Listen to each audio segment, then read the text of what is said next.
Bueno, entonces, listo. Les voy a hacer una pregunta. ¿Qué es la economía? ¿Y qué sería entonces la política en contraposición? ¿Mm? ¿Qué son economía y qué es política?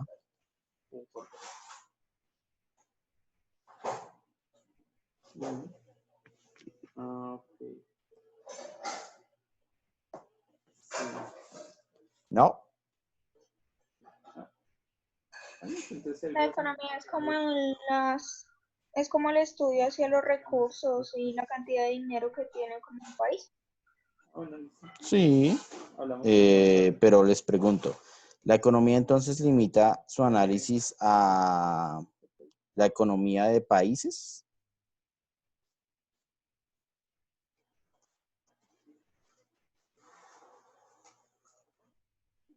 ¿Mm?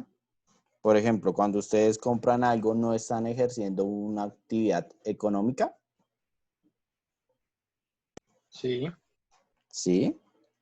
Entonces, la economía se puede decir que es a nivel individual o de personas y de países. Eso tiene una división, entonces, en dos tipos de economía. ¿Cuál sería a nivel personal? Ay, no, eso no. ¿Cómo podríamos llamarla? O mejor dicho, ¿cómo se llama? Si es a un nivel pequeño, algún sinónimo para referirse a la palabra pequeño. Sí, cierto, Microeconomía. economía del hogar. Exactamente, microeconomía. Ese es el término exacto, microeconomía. Y cuando analizaríamos entonces a la economía de países de gran tamaño, bueno, de países,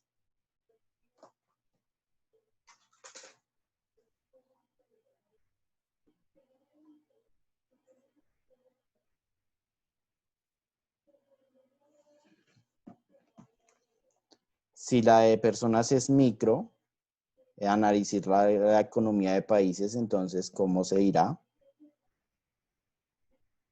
El antónimo de micro. Macro. Macro. Exactamente, macroeconomía.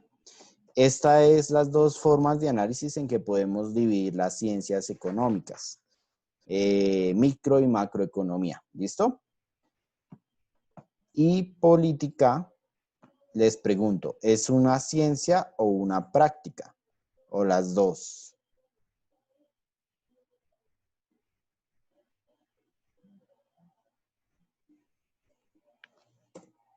Lo que es la política.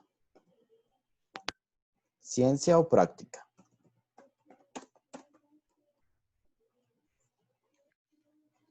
¿Ambas?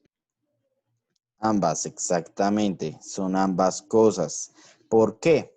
Recuerden que existe varias carreras como la ciencia política o el derecho que se dedican pues al análisis político.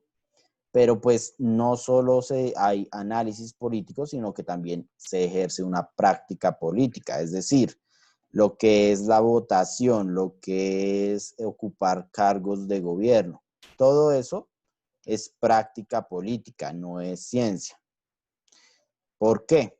Cuando ustedes, por ejemplo, bueno, ustedes todavía no, pero sus padres, por ejemplo, votan, ya sea para alcalde o para presidente, ¿ustedes creen que hacen un análisis sobre las dinámicas políticas, sobre la contraposición ideológica? ¿Será que al votar la gente hace ese tipo de análisis?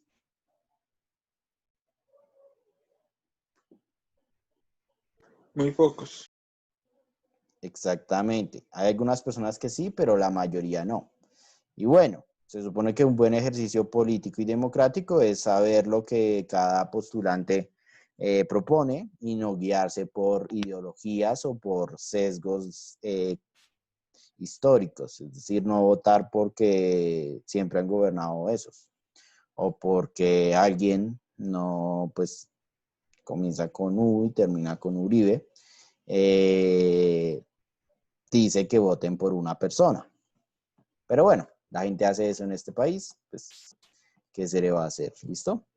Entonces, comencemos hablando sobre la economía internacional, que si bien la microeconomía también es importante, realmente en el examen del Saber 11 igual les van a preguntar más que todo por macroeconomía que por microeconomía.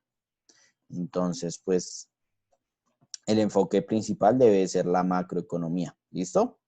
Entonces, con respecto a la economía internacional, ¿cuál es el modelo ideológico que prima sobre esta economía?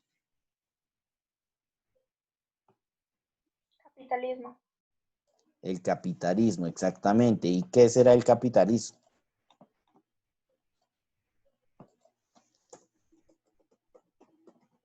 ¿Cómo podrían definir lo que es el capitalismo?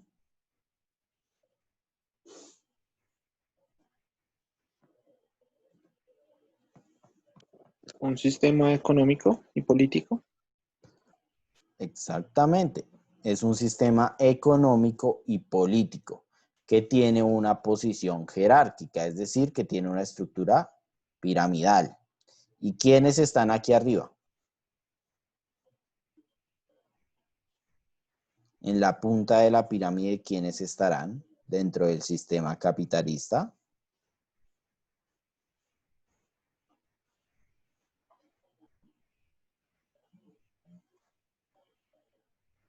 ¿Qué se les ocurre? ¿Quiénes son los que más dinero tienen dentro del sistema capitalista?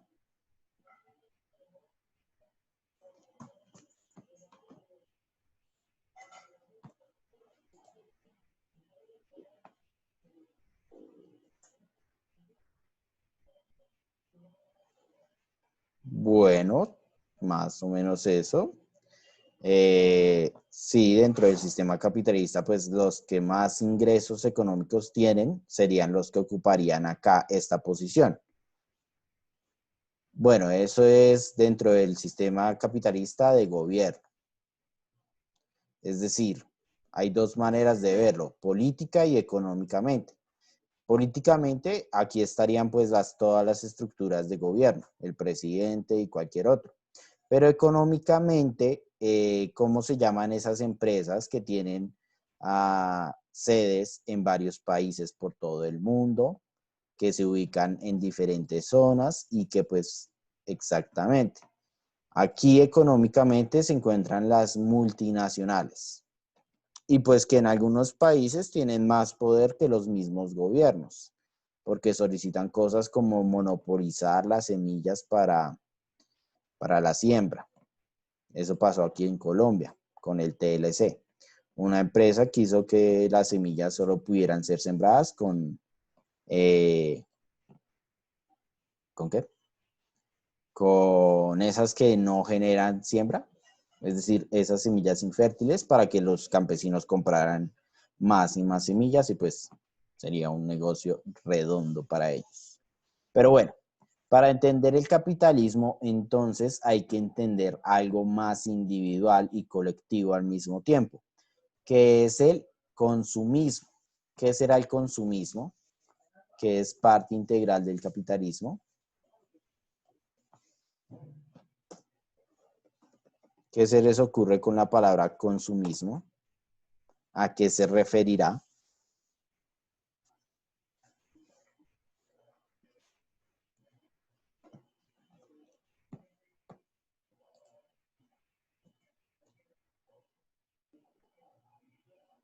Nuestra capacidad de obtener ciertas cosas o materias, sí, bueno, sí, en parte. ¿Alguien más? ¿Qué se les ocurre al mencionar el consumismo?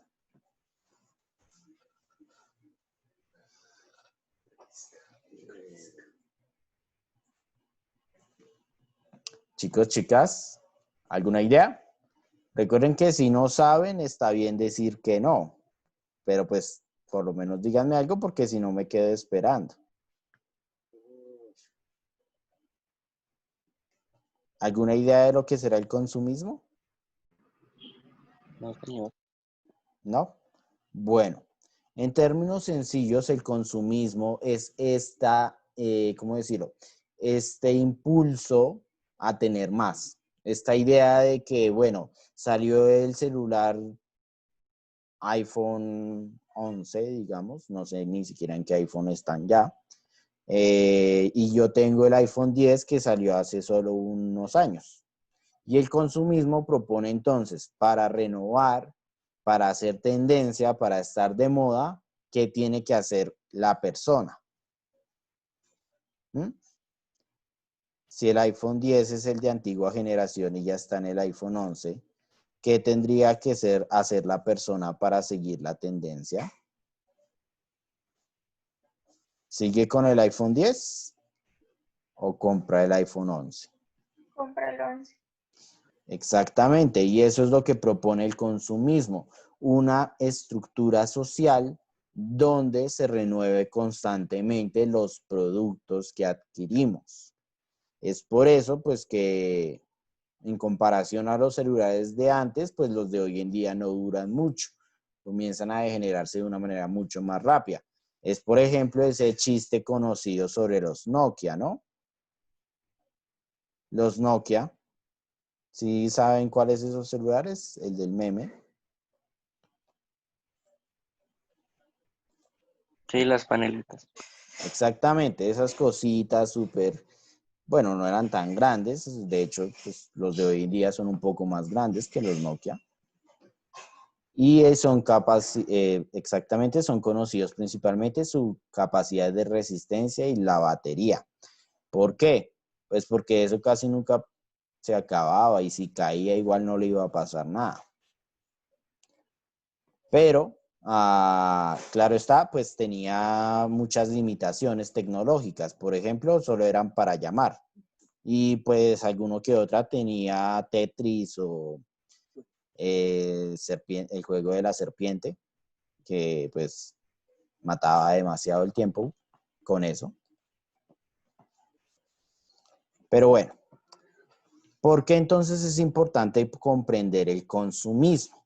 ¿Qué pasa si la gente no compra un producto? No se genera economía. Exactamente. Si la gente no compra algo, no adquiere algo, no se genera el proceso económico. Para que haya un proceso económico no solo debe haber producción, también tiene que haber consumo. Por eso se está manejando un modelo social consumista. Hacer que las personas se sientan constantemente insatisfechas y generar métodos materiales, obviamente, aunque no solo se limita a esto, porque pues también se vende métodos, por así decirlo, psicológicos, entre comillas, como lo son libros de autoayuda o marketing o conferencias, etcétera. Ahí no se está vendiendo algo material, sino algo, por así decirlo, simbólico. Entonces, la idea es que en la sociedad se genere una estructura donde si tienes un problema, pues aquí tienes el producto necesario para resolverlo. No se enfoca tanto en, bueno, busque una autosolución o busque una solución interna, sino busque constantemente soluciones externas para que de esa manera, pues la economía continúe en movimiento. Eso se debe, por ejemplo, a lo que fue la crisis de, ¿cuándo fue? 1829 o 24, 1924 o 29. A lo que se llamó la Gran Crisis, que en este momento no me acuerdo la fecha exacta. Que principalmente debido a que la gente no tenía dinero para comprar, es decir, puesto que no les pagaban el salario necesario. Exacto, la Gran Depresión en el 29. Exacto, fue en el 29. Entonces, la gente no tenía dinero para comprar las cosas porque no le pagaban lo suficiente. ¿Qué generó eso? Pues que las grandes empresas sacaban productos, pero pues no había nadie que los comprara. Después de eso fue que cambió el modelo económico a un modelo donde pues el salario fuera suficiente como para comprar objetos básicos o de primera necesidad. Ahora, El capitalismo entonces precisamente se divide en dos modelos, un modelo liberal y un modelo neoliberal. ¿Alguien sabe cuál es la diferencia entre estos dos? Hay una diferencia pequeña. Por ejemplo, el modelo liberal. ¿En qué consiste el modelo liberal? ¿Alguien sabe? No es que digamos, como que el mercado se regula solo sin la intervención del gobierno. Exactamente, ese es el modelo liberal. El mercado se autorregula, con lo que, por ejemplo, dijo Adam Smith sobre la mano invisible del mercado. Un mercado que no necesitaba de nadie para mantenerse en control, sino qué es lo que lo iba a mantener en control. ¿Alguien sabe? La libre, ¿qué cosa?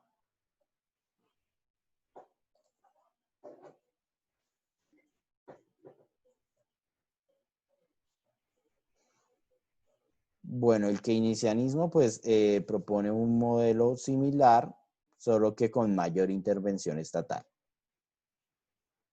Pues ¿Impuestos? ¿cómo? La libre, ¿qué es lo que iba a regular el mercado en el modelo liberal? Si no eran si no era el Estado o el gobierno.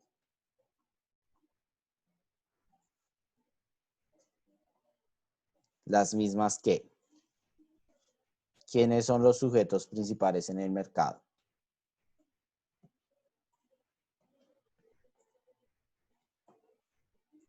¿No? ¿Ni idea?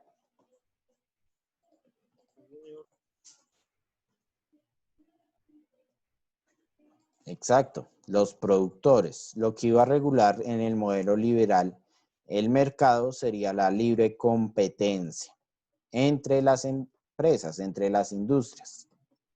La libre competencia. Pero bueno, eso demostró no ser funcional.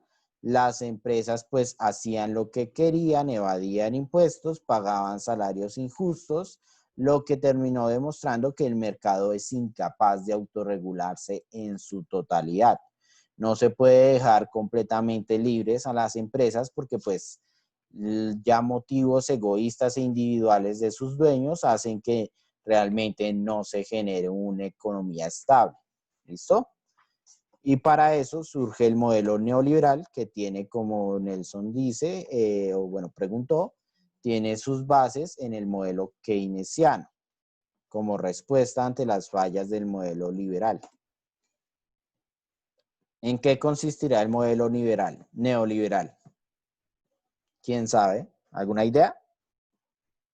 Si este propone un mercado autorregulado, ¿este propone acaso un mercado que esté bajo control o por lo menos con un poco de intervención estatal?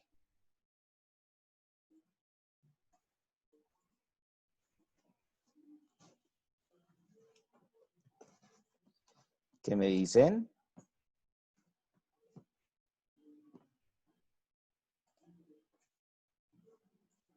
Exactamente, Nelson. El modelo neoliberal propone que el Estado o los gobiernos deben tener cierto grado de intervención. Ahora, no propone que entonces las empresas sean del gobierno. Eso es un modelo socialista de economía. No, lo que propone es simplemente que el Estado regule las dinámicas económicas, vigile el comportamiento de las empresas, pero no intervenga dentro de sus mismas estructuras económicas. Es decir, le pone impuestos, impone reglas, impone leyes, puede verificar que se cumplan dichas leyes, pero no puede llegar y decirle a una empresa que tiene que cambiar su modelo solo porque sí o porque le sea conveniente al país. No, eso no es lo que se puede hacer en el modelo neoliberal. Propone la intervención estatal de manera moderada. Y precisamente a ese modelo neoliberal tenemos otro modelo económico, que se conoce con el nombre de proteccionismo. ¿En qué consistirá este modelo proteccionista?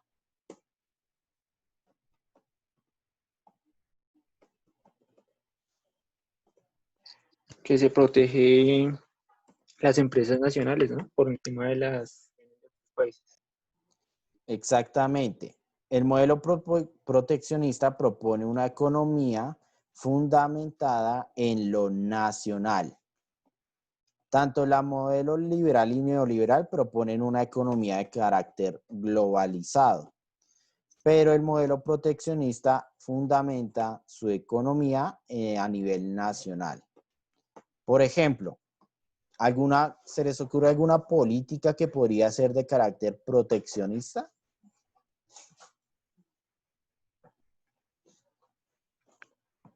Piensen. Si estuvieran en el gobierno y fueran a imponer una ley proteccionista, ¿qué tipo de ley sería que continuaría con el modelo de proteger la economía nacional?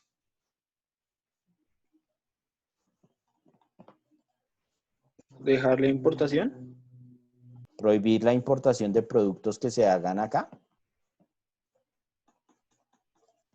¿Eso es una política de modelo proteccionista? Pues el importar no es traer productos de otros países, de un. Exactamente. Eso se prohíbe, se estaría protegiendo pues, la economía del país.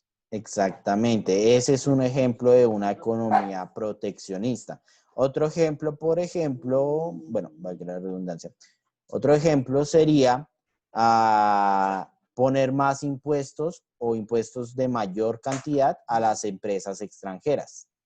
Es decir, el modelo proteccionista no prohíbe la globalización, solo que debe priorizar las economías nacionales. Ahora, según algunos estudios y según el análisis histórico, para países en desarrollo, como lo es Colombia, el modelo más favorable sería el proteccionista para que la industria crezca dentro del país. Por ejemplo, Estados Unidos en el crecimiento industrial tenía un modelo proteccionista. ¿Listo? Bueno, ahora continuemos ¿con qué? La parte política. Las personas suelen confundir lo que es Estado y gobierno, ¿sí? Y bueno, también nación, pero pues concentrémonos en lo que es Estado y gobierno. ¿Por qué? Porque no son la misma cosa, pero pues las personas las utilizan como sinónimos. ¿Alguien sabe la diferencia entre el Estado y el gobierno?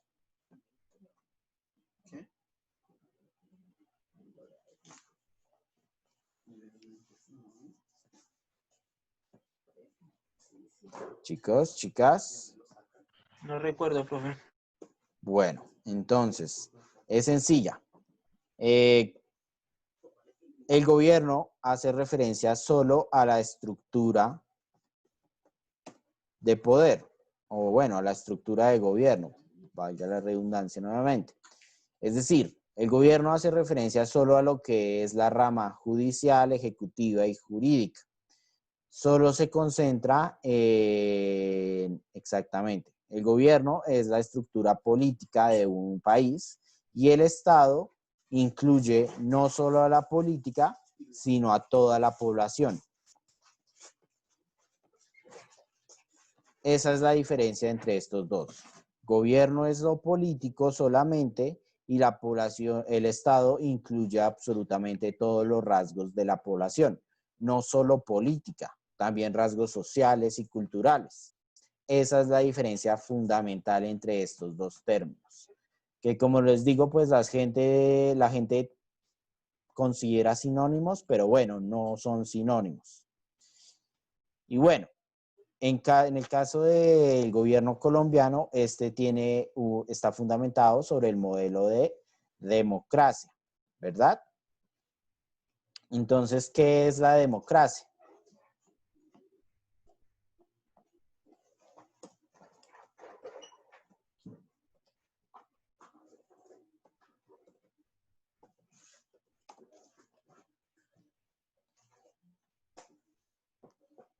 Chicos, chicas, ¿qué será la democracia?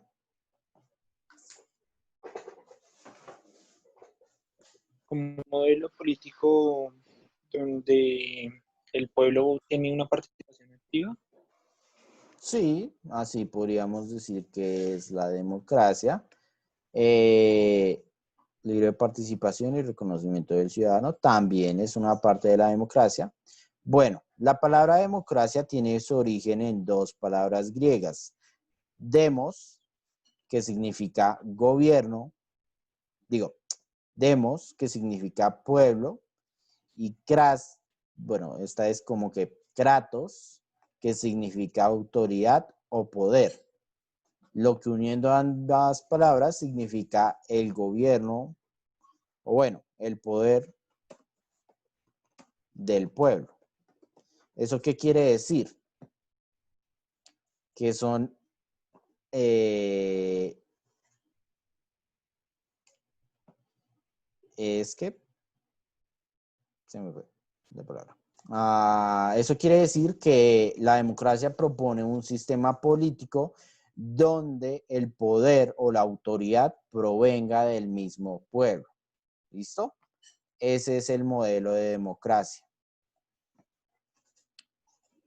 Para comprender lo que es la democracia hay que comprender varios conceptos, entre los cuales se encuentran lo que es la autoridad y el poder.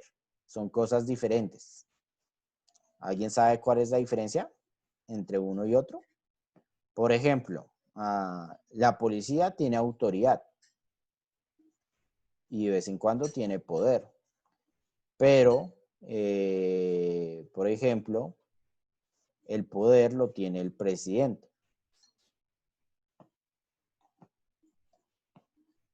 ¿No?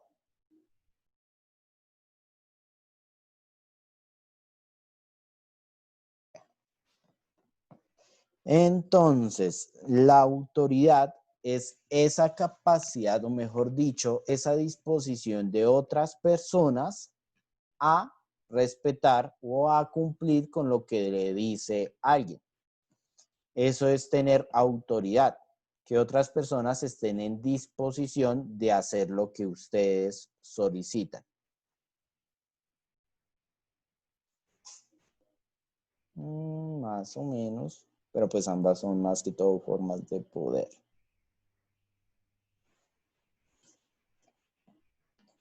La autoridad es la autoridad depende más que todo de las demás personas. Si una persona carece de autoridad, es poco probable que otras personas ¿cómo decirlo? Estén en disposición de cumplir con lo que les solicita. En cambio, el poder es diferente. El poder no se basa en la aceptación de otras personas, sino que el poder se ejerce.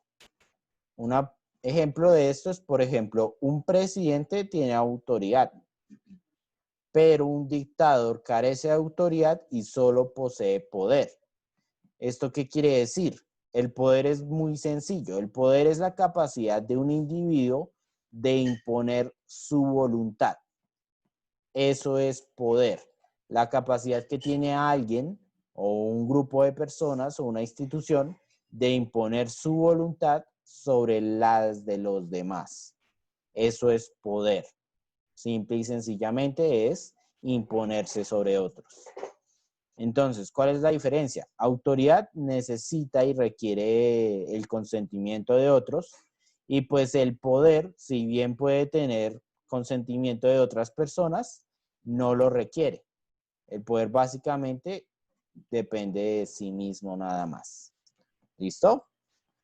Bueno, en el mundo actual existen dos formas de democracia, que es la democracia participativa y la democracia representativa.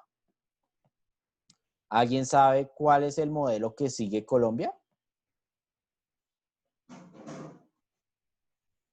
¿Participativa o representativa? ¿Cuál será el modelo que tiene Colombia? Representativa, exactamente. ¿Y qué quiere decir cuando una democracia es representativa? ¿Quién me puede decir?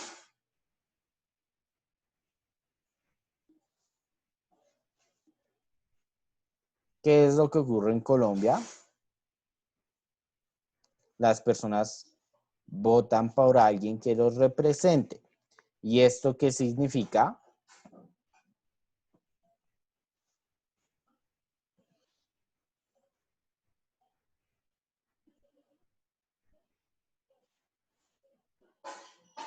Exacto, alguien que los dirija. ¿Y qué significa tener a alguien que dirija o alguien que lo represente? Es decir, dentro de la democracia representativa las personas tienen poca capacidad de decisión o mucha capacidad de decisión o intervención. ¿En cuál pueden intervenir más? ¿La participativa o la representativa? La población. En la participativa. En la participativa, exactamente. La democracia participativa propone un sistema donde el pueblo constantemente tenga que participar. Es decir, por ejemplo, en una democracia participativa no se puede sacar una ley sin previa autorización de la población. En Colombia, ¿qué ocurre? ¿Será que las leyes salen con autorización de la población o pueden salir sin que la población la autorice?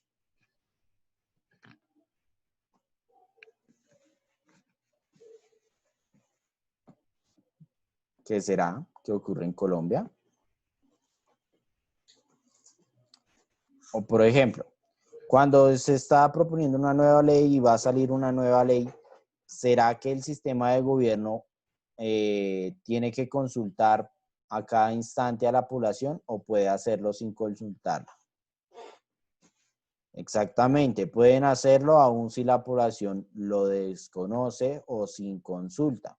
Eso pasa mucho, como por ejemplo en los mundiales cuando juega Colombia.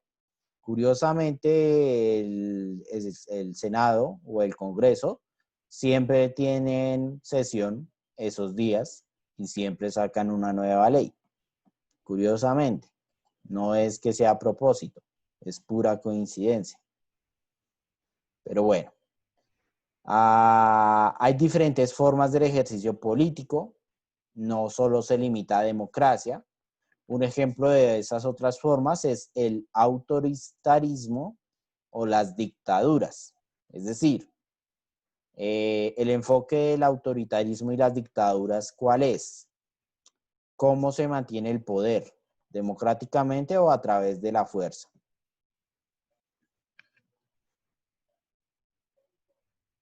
¿Qué me dicen, chicos, chicas?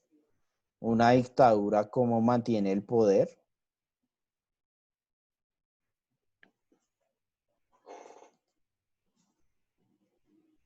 A través de la fuerza. Y bueno, en una democracia existen las ramas del poder, que son la ejecutiva, la legislativa y la judicial. ¿Quién me puede decir, por ejemplo, quiénes componen la ejecutiva y de qué se deben encargar?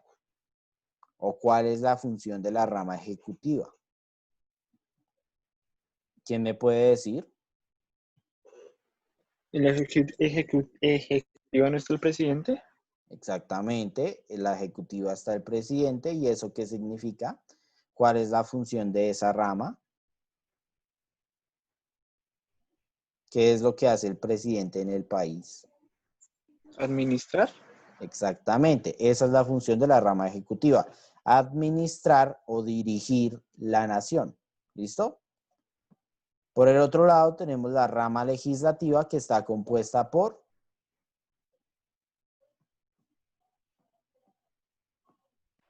El Senado, la Cámara. exacto, el Senado y el Congreso. ¿Y qué es lo que hace la rama legislativa? Leyes, normas y derechos. Es decir, básicamente, no, técnicamente es esa, es la legislativa. El mismo concepto se los dice. Legislar. ¿Y qué será legislar? ¿Qué es lo que saca el Congreso y el Senado? O bueno, ¿qué es lo que crea?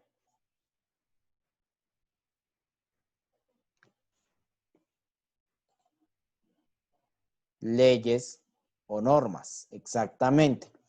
Eso es lo que crea la rama legislativa. Es la que se encarga de decir cuáles son las leyes y cuáles son las reglas, básicamente. Por último, tenemos la rama judicial. ¿Cuál es la función de la rama judicial? Esta sí está directamente vinculada a esta de acá, la legislativa.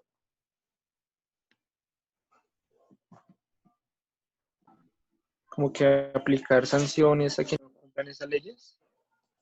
Exactamente, la rama judicial se encarga de verificar que se cumplan las leyes. ¿Eso qué quiere decir? Pues que le impone sanciones a las personas que incumplan las leyes, básicamente. Esa es la función de la rama judicial. ¿Listo? Por último, para entender la democracia, pues hay que entender lo que es la participación ciudadana. ¿Qué quiere decir el concepto de participación ciudadana?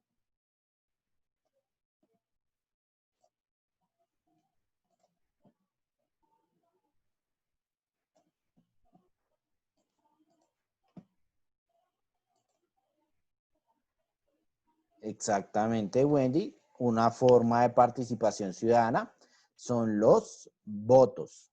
¿Eso qué quiere decir? La participación ciudadana, entonces, ¿en qué consiste?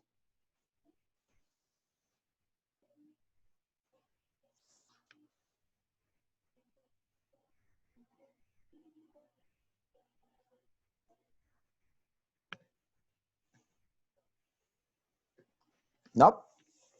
¿Nadie?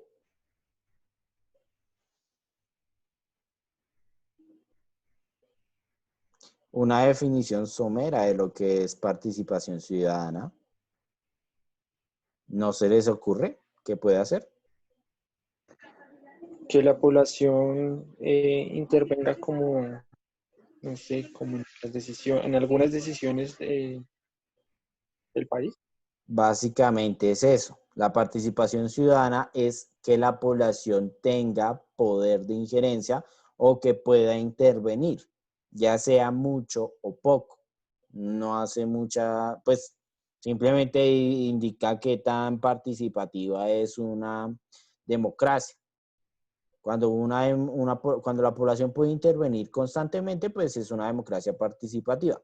Cuando solo puede intervenir en pequeñas circunstancias o de vez en cuando, pues es representativa.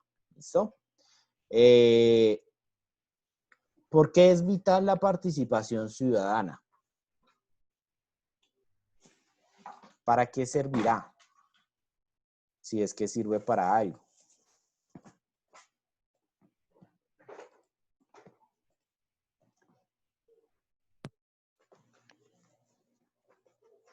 Chicos, chicas, ¿la participación de los ciudadanos sirve para algo?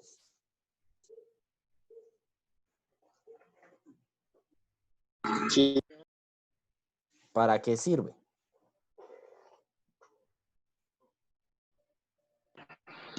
Pues digamos, para elegir esos representantes que toman las decisiones del país, ¿no? Sí, en una democracia representativa sirve para elegir a los representantes. Digamos, imaginen un país donde el presidente puede hacer lo que quiera y nadie le dice absolutamente nada. ¿Qué ocurriría?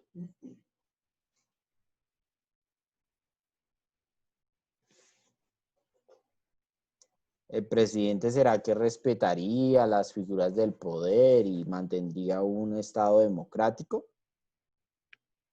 O como dicen popularmente, se le subiría el poder a la cabeza. ¿No? Entonces, la participación ciudadana es vital para mantener reguladas las estructuras de gobierno. Si las personas no intervienen, si las personas no participan, no hay forma de regular el gobierno en sí. Este podría extralimitarse en sus funciones. ¿Listo? Por eso es vital la participación ciudadana. Bueno, otro concepto importante son los derechos. Los derechos generales, o bueno, los que se aplican para todo el mundo, en cualquier circunstancia, en cualquier fecha, momento y en cualquier país, son los derechos humanos, que se dividen en los derechos de primera generación, segunda generación y tercera generación. ¿Alguien sabe un ejemplo de derechos de primera generación? ¿Son como los fundamentales? Como la vida, la salud, educación. Sí, más o menos, pero estos son más que todo derechos de carácter político. Un derecho básico para la estructura política, ¿cuál es? Cuando las personas eligen a sus representantes, ahí están ejerciendo el derecho ¿a qué? Al voto. Exactamente. Los derechos de primera generación, pues sí, ahí está el derecho a la vida, porque pues es un derecho fundamental, pero también el derecho de primera generación tiene un enfoque de carácter político principalmente.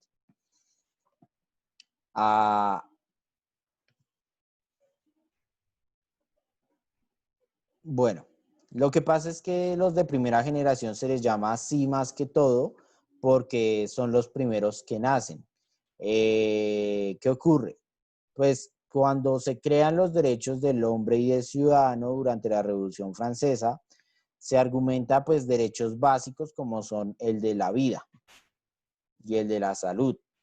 Pero la mayoría de los derechos que nacieron en la Revolución Francesa son derechos políticos, como el derecho al voto, el derecho a una representación, el derecho a la participación ciudadana, entre otros. Por eso se dice que los derechos de primera generación son fundamentalmente políticos, porque pues esa era la preocupación principal dentro de la Revolución Francesa, darle autoridad al pueblo. Como les digo, pues hay derechos básicos, como lo es el de la vida, pero el enfoque principal de la primera generación es político. ¿Listo? Ahora, el de la segunda generación son más que todo derechos de carácter social, como por ejemplo,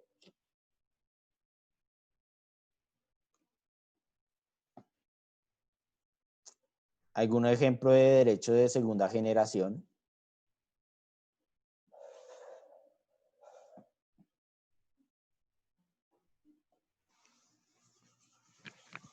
¿Cuál es el derecho que ustedes ejercen al ir al colegio?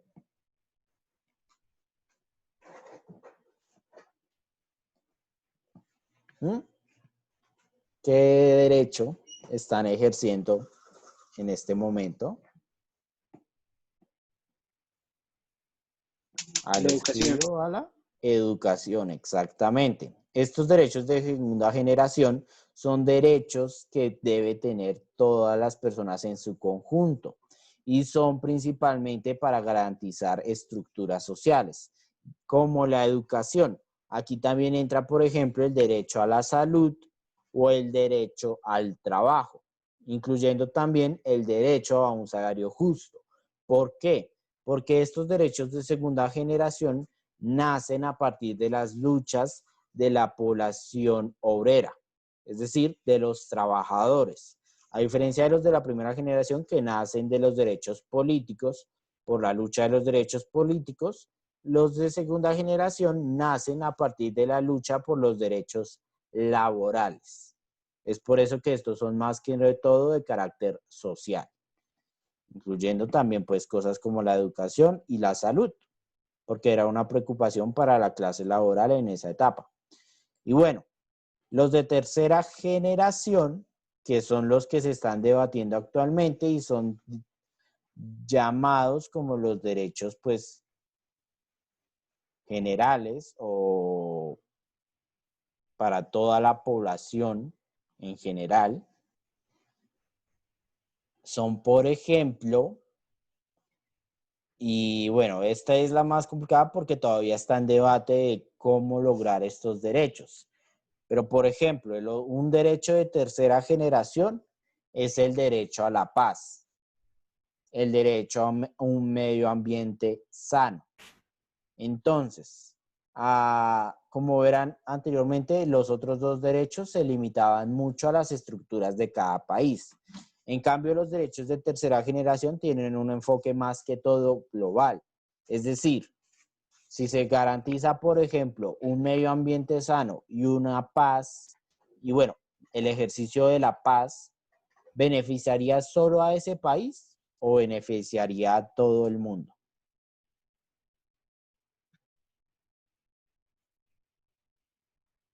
¿Qué me dicen? ¿Un medio ambiente sano solo beneficia a las personas que viven ahí o benefician a todas las personas en el planeta? Ahí está cosa.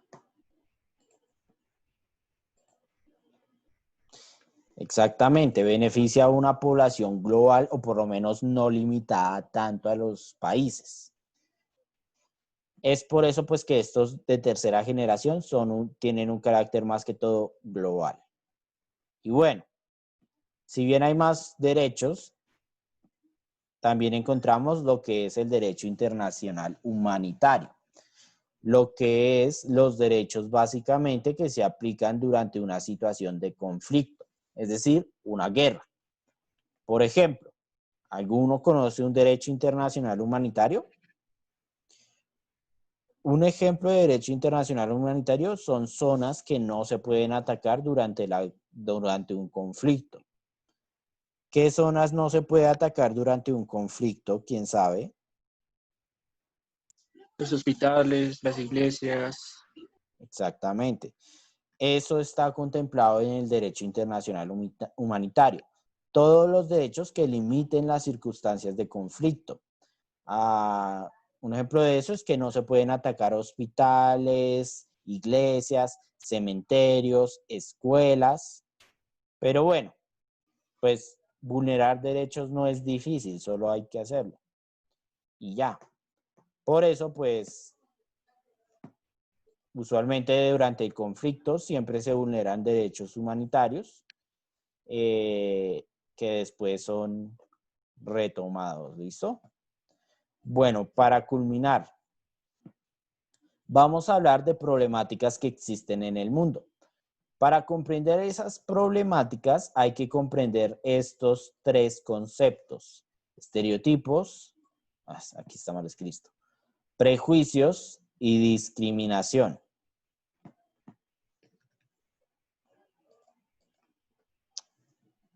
¿Alguien sabe las diferencias entre estos conceptos?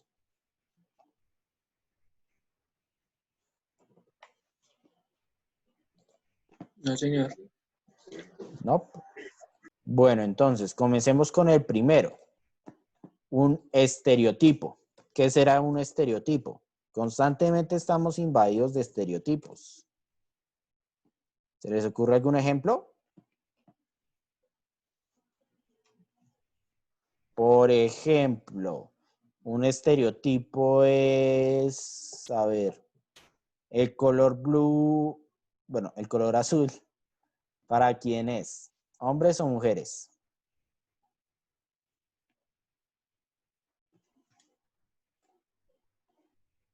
Hombres. Hombres. ¿Y el rosado? Para Mujeres. Mujeres. Eso es un estereotipo. Es una creencia sobre el modo de ser de las cosas. Es decir, básicamente un estereotipo es cómo creen las personas que deben ser las cosas. Por ejemplo, a varios estereotipos. Obviamente, pues no se limitan a poblaciones, solo que algunas poblaciones lo sufren en mayor medida que otros. Es decir, los hombres sufren en menor medida los estereotipos, pero esto no quiere decir que no sufran de estereotipos que las mujeres. No es tan así realmente, solo que el hombre no es tan consciente del efecto que tienen los estereotipos en sí. Pero pues todos son afectados por los estereotipos. Un ejemplo de eso es el fútbol, es cosa de hombres, las mujeres son malas en matemáticas. ¿Qué otros estereotipos hay? Bueno, no me acuerdo en este momento. Pero bueno, eso en general es un estereotipo. Después tenemos la siguiente escala, porque esto es casi como una escala. Primero tienen que existir los estereotipos para que se genere un prejuicio. ¿Qué será un prejuicio? Estas sí pueden dividirlo, dividan pre y juicio. Dividan esta palabra en dos. ¿Qué serán los prejuicios?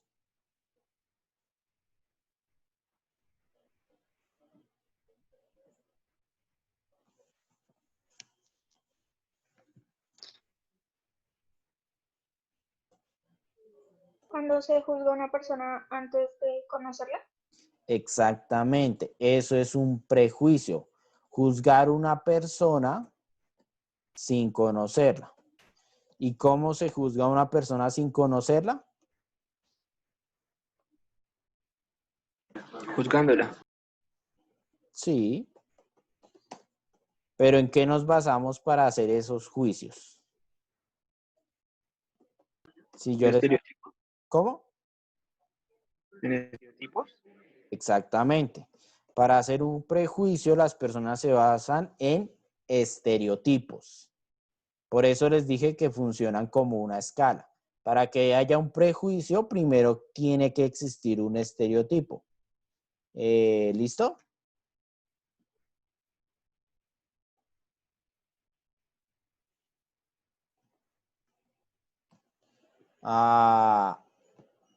Básicamente, el estereotipo es la creencia social y el prejuicio es cuando las personas aplican esos estereotipos.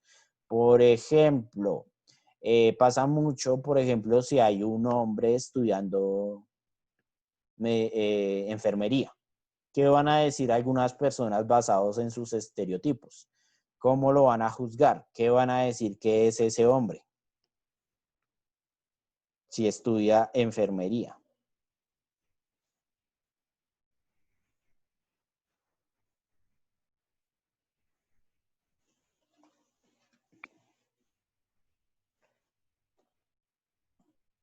No, ni idea de lo que dicen cuando un hombre estudia enfermería.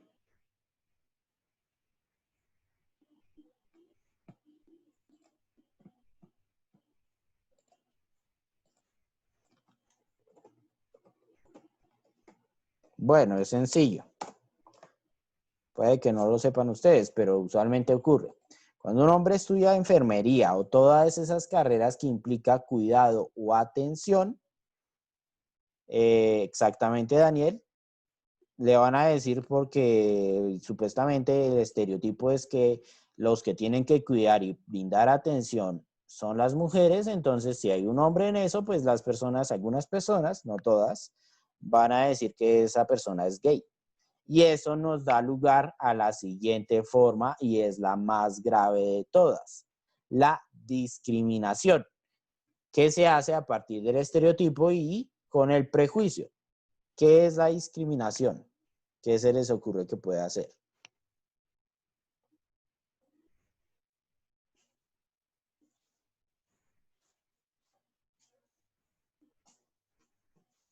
Criticar como la forma de actuar y de pensar de otra persona. Exactamente. Puede ser como una crítica. La discriminación es básicamente aislar a cierto tipo de individuos. Eso es la discriminación. ¿Listo? Cuando se lo concibe como alguien diferente y por eso se lo busca separarlo del grupo. Básicamente, decirle a una persona que no pertenece. Y pues es la forma más grave, porque un prejuicio, bueno, puede que no haga mucho si no se lo dice a la otra persona.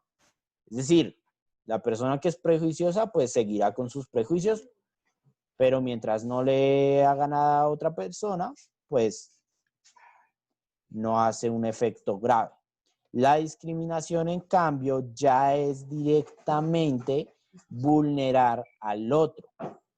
La discriminación es básicamente cuando se vulnera al otro. Para que exista discriminación, tiene que haber entonces un efecto directo sobre la otra persona. ¿Listo? De lo contrario, no se está ejerciendo la discriminación. Pues no debería, pero ocurre. Aquí tenemos, por ejemplo, muchas formas de discriminación. Lo que es el racismo, la desigualdad de género. Bueno, esto no es tanto discriminación, sino injusticia, de acá. Inequidad salarial, esto sí ya es discriminación. Lo que es el sexismo, la xenofobia. Y bueno, esto ya es una problemática social diferente. ¿Listo? Aquí solo hay algunos ejemplos de discriminación. No son todos. Pues porque hay muchísimas otras formas, no se limitan a estas de acá. Pero bueno. Y bueno, de acá es simplemente una problemática social que existe en la actualidad, que es el crimen organizado. ¿Listo? Bueno, me parece que con eso concluimos, sí, la parte teórica. Solo les pido, mejor dicho, analicen esta tira cómica de Mafalda y me dicen qué creen que significa.